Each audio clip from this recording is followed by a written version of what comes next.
Welcome to another episode of Women Investing in Women. Robin and I take tremendous amount of joy week after week, featuring women who are truly making remarkable impact in the world around us. And you may ask, why do we do this? We as women have a shared obligation to shine the light on every woman who is stepping out of her own nucleus and making an impact in the world. Because when we shine the light and we amplify the voice and the message, we truly create an environment that celebrates each other and give women permission to be who they are, own their power, and live their purpose. And to help us do this, we have an amazing guest and a doctor with us. Robin, take it away. Wonderful. I am so thrilled to introduce newly Dr. Frawn Morgan. And Frawn, I know her because she was in the same Master of Applied Positive Psychology program that I was in. She was in a few years before I was.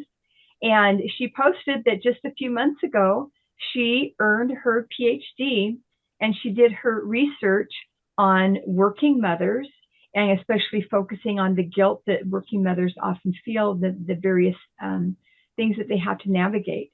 So we are newly congratulating Dr. Frawn. And I was so excited when I read that announcement and was like, oh my gosh, we have to have her on our program. So tell us, I am very curious, what is the title of your dissertation and what moved you to do research in that area? Thanks for that introduction, Robin. So my dissertation title, as anyone who's read dissertations know, is kind of boring and convoluted, but the title is Wellbeing in Working Mothers, Wellbeing Levels and Intervention to Mitigate the Negative Impact of Maternal Guilt. I've been interested in the plight, and I'll call it that, of working mothers for many years. I was a working mother for 30 years. I spent over 40 years in real estate development and real estate development finance. And I started that career very young. In fact, I dropped out of college to start a family and immediately went into the real estate development business. So when my youngest child went to college, I decided it was time for me to do the same. And I went back to school. I decided not to finish the accounting degree I had started 35 years earlier, but I wanted to study something that was important and something that could benefit society. So I chose social science. And during that time, I began to research the situation of working mothers. I started with the gender pay gap and the motherhood penalty, which got me all riled up, and really wanted to better understand what other women were experiencing. I knew what I had experienced as a working mother and understood the challenges, especially in a male-dominated field. But I wanted to know, how could I use my experience to help other working mothers? Several years later, I ended up finding the MAP program that Robin and I both went to.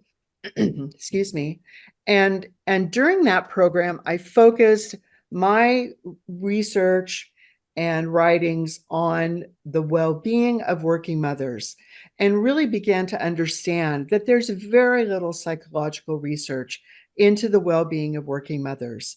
Since then, the COVID-19 global pandemic has brought some of the working mother challenges to the forefront of news, but no one's really looking at their well-being. And what I wanted to do was find a way to help working mothers build their well-being as a way of mitigating other negative psychological impacts, improving their relationships with their children.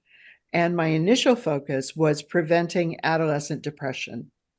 When my youngest child was an adolescent, she struggled dramatically with depression.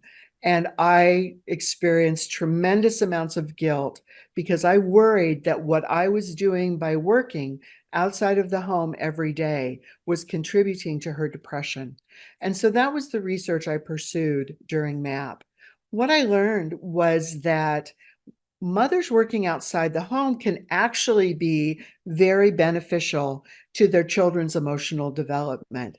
However, mothers who are depressed are more likely than not raising children who are also depressed. So that really focused my efforts on how to raise well-being in the working mothers population in order to mitigate and hopefully prevent adolescent depression. Well, the MAP program being a very concentrated master's program, I could only do so much research. And I really wanted to continue that research. And I felt that the best way to do that would be under an academic doctoral program. And so I embarked on doctoral studies. My doctorate's actually in organizational leadership because that is the platform that I felt could reach the working mothers the best, and also where I could reach my research subjects. So during that research, I had 142 participants in my initial research, which really was just exploring what working moms are dealing with and what their levels of well-being are. What came out of that first 2 cycles of research was that 85% of the working mothers that participated said that maternal guilt was something they dealt with on a daily or continual basis. This is a pervasive emotion for working mothers. And so the last cycle of my research was focused on mitigating maternal guilt. And it was exciting. So, Robin Thank you. or Cass. Thank you so much for that wonderful context and insight into what brought you here and why you're continuing to do what you're doing. I was raised by a working mother. My mom was a professor, but I also come from a culture, I'm from Sri Lanka. I come from a culture where women are working women and women don't get married until they're working and they have a home, because when they get married, the husband moves into her home. So I come from a different society, but we also have 3 or 4 generations living in the home. So the caregiving is distributed within the women of the family. So the question that comes up for me is what you are researching and seeing. Where are you seeing a familial support, that support system, or are these working women feeling isolated as if they individually have to take care of work and family and needing to do both well, end up feeling guilty on both sides? So, Kaz, I'll start by saying, yes, they're feeling guilty on both sides. They're feeling guilty on all sides.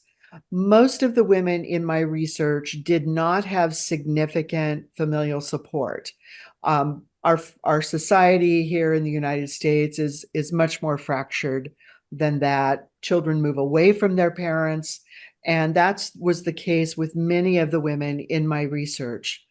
Of those that did have active familial support, and I want to interject here that my research started in the middle of 2020. So this was during the global pandemic and immediately thereafter. For those that did have familial support, they did not feel like their families really understood their challenges. Nearly all of the women in my research were professional and were dealing with high profile or high demand careers. And many of them felt like their family didn't understand, that they were felt obligated to put forth so much effort to their career. And in some cases, they even felt judged by their family, that family was stepping in to help, but there was this undercurrent of, you should be able to do this on your own. So that just, added to the feelings of guilt. And the feelings of guilt do permeate generally all areas that a working mother is involved in. Not only work, they feel guilty because they're working when they should be with their children, but they feel guilty because they're tired and they're not a good partner, or they're not a good daughter, or when they're home with their family and with their children, they're worried that they're not a good employee. So the guilt kind of layers on, and to the point where it becomes just a natural part of their experience. And the problem with that is guilt is very insidious in that it infiltrates thought process, even to the point of choices about where to live or where to work, and more personal choices in decision making. So it's one thing that came out of my research was how socially acceptable it is for working mothers to feel guilty. In some cases, it's even expected. And I have to ask the question, why do we expect working mothers to feel guilty? And why are we as a society not outraged about this? Yeah, this is very, very interesting. I was a stay-at-home mom for many years, had a few little part-time jobs, and then began working not full-time, but like three-quarter time, and feeling guilty. You know, it was we needed to do that. It was a choice that I did, but definitely can relate to that. So my question is, in mitigating it, obviously the things at work could happen, things at home could happen, but what would you consider the biggest lever for making positive change in alleviating that? Something on the part of the employer, more flexibility, or something on the part of the family? It's more personal than that, in my opinion. The intervention that I designed around maternal guilt was a scaffolded process. And then once we were finished with this workshop, I asked the participants, what was the most impactful thing you learned? And without fail, they all referred to the first module where we examined maternal guilt, and I taught the psychological concept of reframing. So one of the number one questions I ask working moms that are experiencing guilt is this guilt really authentic guilt? Or is it guilt over some self-imposed expectation?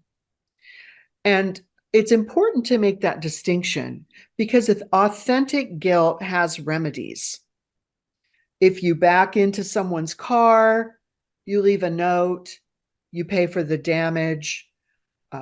If you spill red wine on your friend's white sweater, you buy her a new sweater. I mean, there's remedies. And authentic guilt, you can ask for forgiveness. When you have guilt that is the result of your own self-imposed expectations, it's not so simple. There's not an obvious remedy, and you can't ask for forgiveness. But more important than that, these self-imposed expectations are very often unrealistic.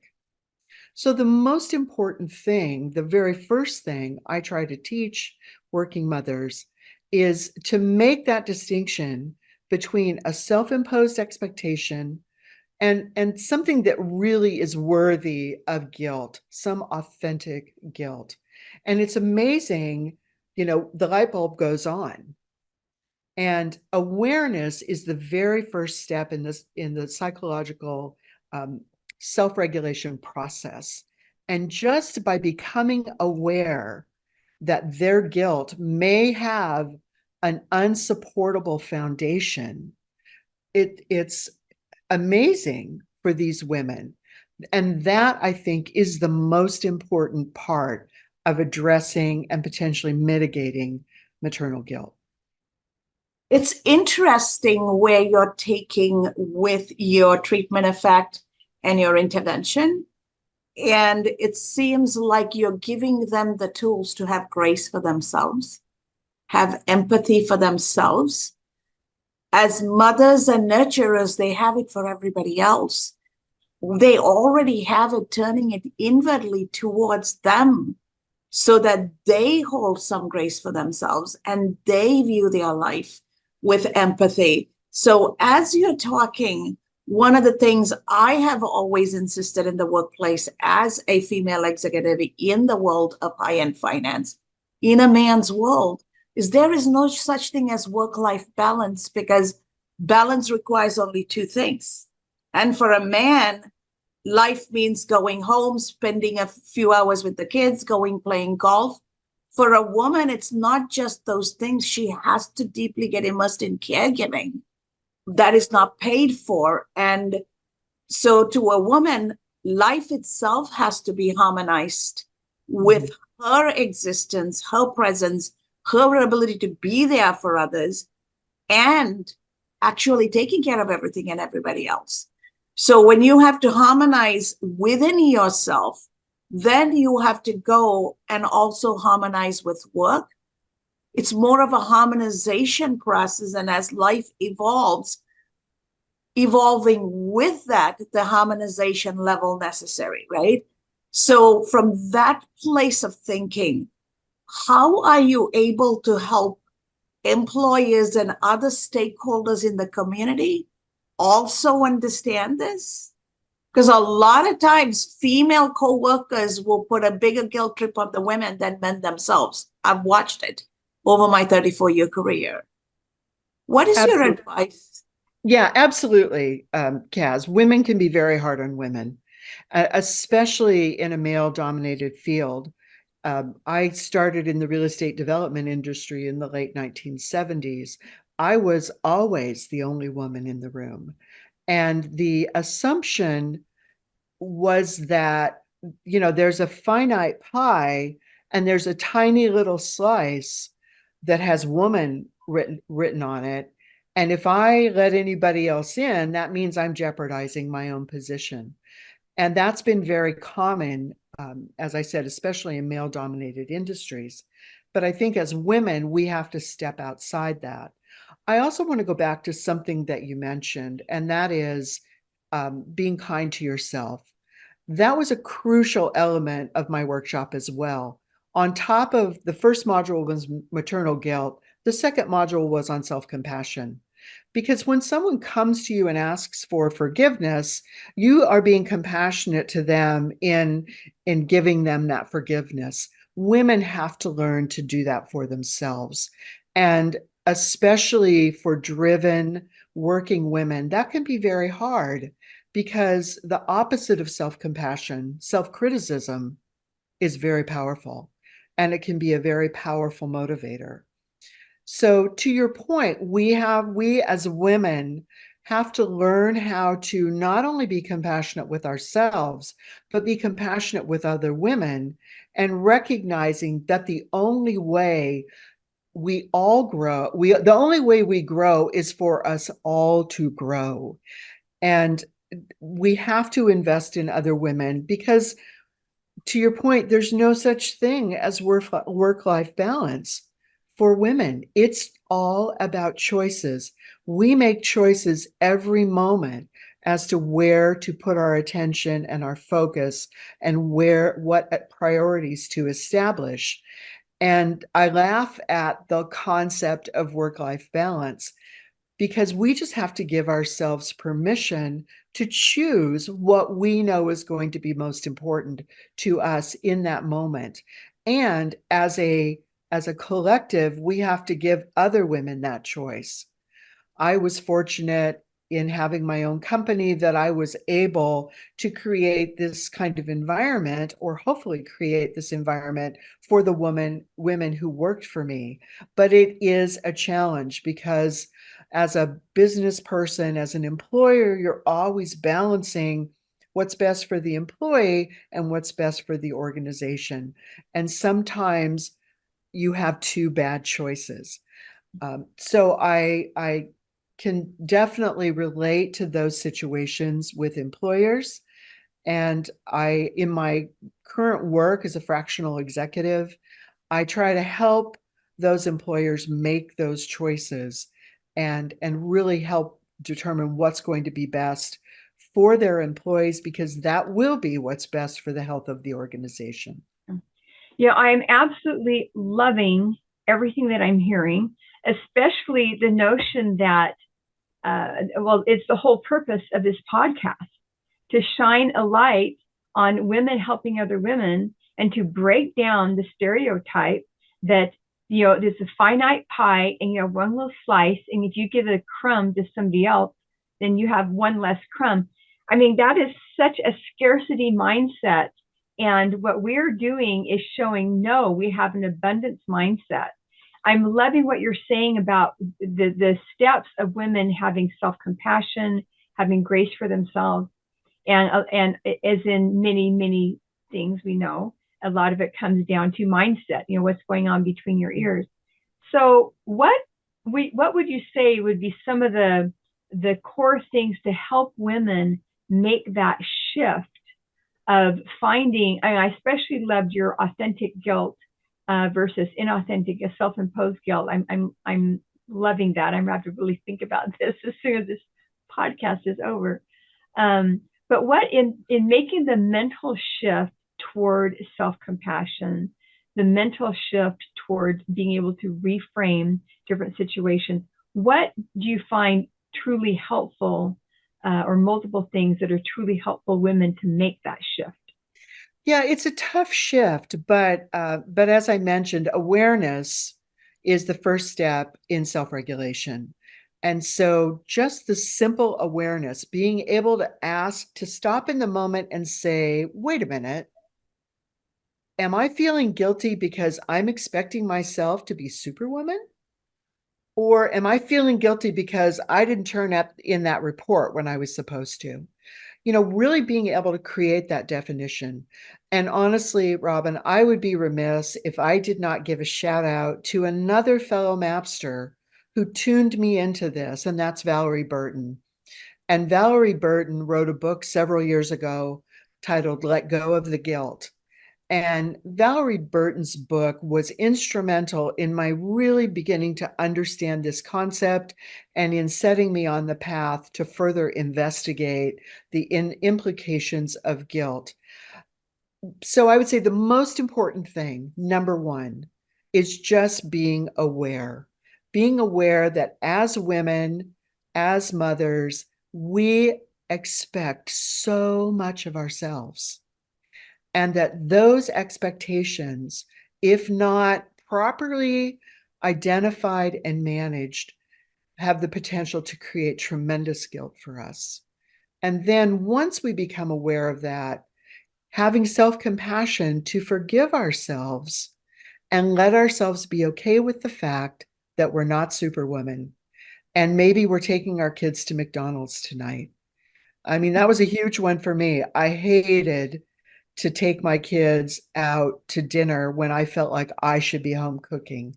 But sometimes the positive family time is more important than a home cooked meal. And just being able to be kind and gracious with ourselves in those moments. It's amazing how time flies when we are deep in a meaningful conversation. So before we lose track of time, I want to make sure, Dr. Frawn, we take a moment to have you share how folks can get a hold of you if they want to learn more, if they want to bring you in to work with their organization, if they want to actually engage you through their employee assistance program to shape the conversation and the mindset for both men and women in an organization. I can see so many viable applications. How can they get a hold of you? Thank you, Kaz. Well, it's pretty easy. My email is frawnmorgan@outlook.com, and I'm very easy to find on the web and through LinkedIn. That's probably the most direct method. If working mothers are interested in reading some of my writings on this topic, I do have a website. I'll admit that while I was writing my dissertation, I didn't post much to it, but that website is WB4WM.com. And that is an acronym for Wellbeing for Working Mothers. So those are the easiest ways to get a hold of me. I am in the process of working to develop my doctoral research into a workshop program for working mothers. And I'm also starting a book to just share the nuggets that came out of this research with working moms. Well, LinkedIn is probably the best source right now. Beautiful. Is Thank there you. one last tiny nugget that you want to share? One last short golden nugget before Cass wraps this up? There's hope for working moms. And, raising your own level of well-being through strategies like mitigating maternal guilt can absolutely transform your experience and your relationships with your family, with your spouse, and with your employer and your fellow employees. That's the good news. Thank you. Thank you so much, Frawn. This has been such a valuable conversation, and appreciate you pointing out some of the tools women can use. And to our audience out there, to the women out there, understand that you are created for a reason and you are supposed to live your purpose. And that includes embracing life with a sense of abundance. Each of our glasses are both half full and half empty. At the same time, they're both factually correct. It's our mindset that allows us to think, oh my God, it's half empty. Even I can't drink it because if I drank it, I'll run out of it. And I also can't share it with anybody. That is the negative mindset. In a positive mindset, oh, Lord, I have half a cup of water left. I can share it. And hey, Dr. Frawn, you have a sip. Hey, Robin, you have a sip. All of a sudden, we're lifting each other up. And that is the positive abundance mindset. And our mindset puts the energy out there, and the energy we put out there attracts what we need into our life, the same way the negative mindset attracts the negativity in. So let's make a pact and help each other transform to see our glasses as half full and put that positive energy out there and let that positive energy truly coalesce to shine the light and create a runway for every woman to take off towards her dream, knowing that others are there to hold space for her.